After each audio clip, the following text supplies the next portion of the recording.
Mayo 23, Martes ng hapon, pinasok ng ilang miyembro ng Mauti ang Marawi. Binihag si Father Chito Suganob at iba pang sibilyan.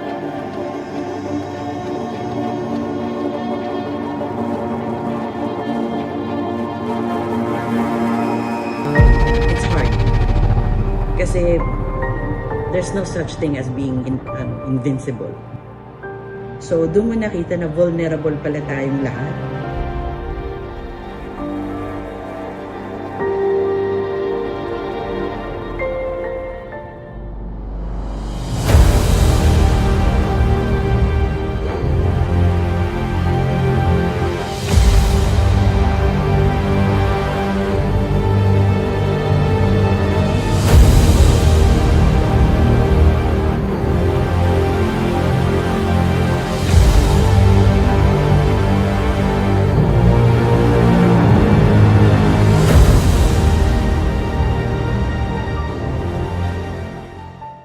Everyone is passing by Marawi City, coming from different municipalities. Every time na dadaan sila dyan, the wound opens.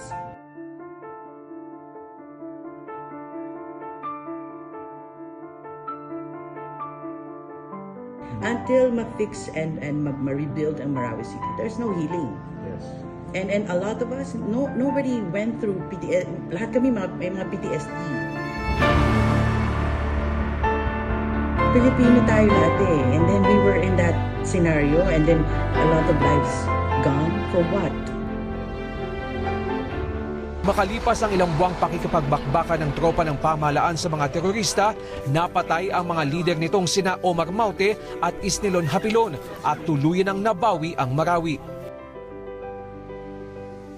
So ngayon, after the Marawi siege, ay marami ng mga establishments na naitayo dito.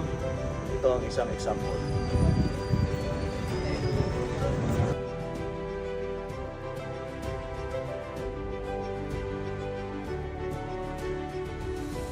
Ngayon, meron ng stadium sa likod natin. At makikita nyo dito na develop, established na yung Marawi Peace Park. Ngayon, ay ginawa na natin Peace Park to emphasize that it is more important to have peace rather than war. This area was declared as a military reservation.